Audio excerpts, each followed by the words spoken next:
I lured a homeless woman to my house, hoping to sleep with her. That next morning she was sort of idly talking about the weekend coming up. I reminded her that I'd told her she could only be here for 3 days. I could tell she was hoping that the previous night might have changed things, but I held firm. I began to immediately pull away emotionally, because I didn't want to be manipulated into changing my mind. I got a bit colder to her, and left for work again that morning. The whole way there I was cursing my stupidity at being so cold. Not because I'd obviously hurt her feelings but because now she might want to punish me, and I just left her alone again at my place. I got back home that evening and everything was fine. She had gone back to the store and gotten some more food, and had a nicer dinner waiting for me.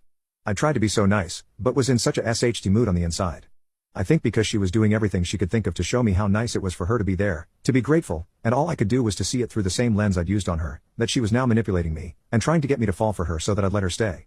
I tried not to let it show, but I think she could definitely pick up on the change in the atmosphere. I said a few times that night about how I'd need to drop her off at some point the next day before my kids came over, either before work, or right after I got back. Making it clear the plan wasn't going to change. By the end of the evening, she'd made arrangements for a friend to come and pick her up. I told her you can't let them in here, you know that, right? And I could tell it really hurt her feelings. She said she understood. When it was time for bed, the mood lifted a little, and we both got playful with each other again. We both slept in my room again that night, and despite how I'd acted, she was still all over me once the lights went off. We effed again, and cuddled for a little while after. I remember thinking in the dark, while her head was on my chest and I was playing with her hair. I imagined what my life might be like if I decided to treat this woman like an actual person, and to not just use and discard her. But then I tried to imagine how I'd explain her to other people, or what my friends would think of her. Someday it might come out what I'd done, and someone else would see through my lies and realize I'd manipulated her. So I started to focus on everything she'd done that I didn't like the bad food, and the terrible kissing, the weird conspiracy stuff, and I just closed my mind to anything else. I'd done something reckless, but made it out with my kidneys intact and shouldn't try to push my luck any further. The next morning, I was feeling terrible, but wouldn't budge on her having to leave. I never even asked her where she would actually go, or who the friend was that was picking her up. All that mattered was that she'd be gone by the time I came back from work.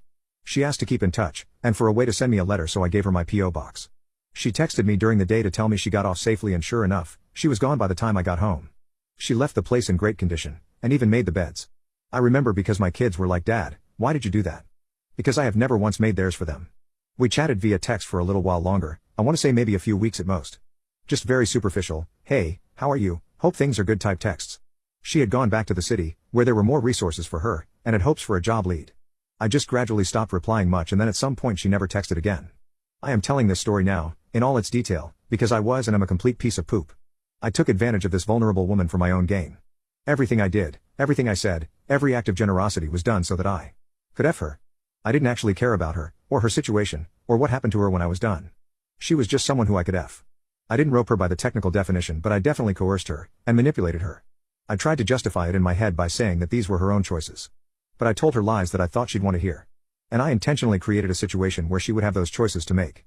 So now, can say unequivocally I did something truly awful to this poor woman. It's something I will hide for the rest of my life out of shame and guilt, because I know it was terrible, and it makes me question the kind of person I truly am at my core for having done it.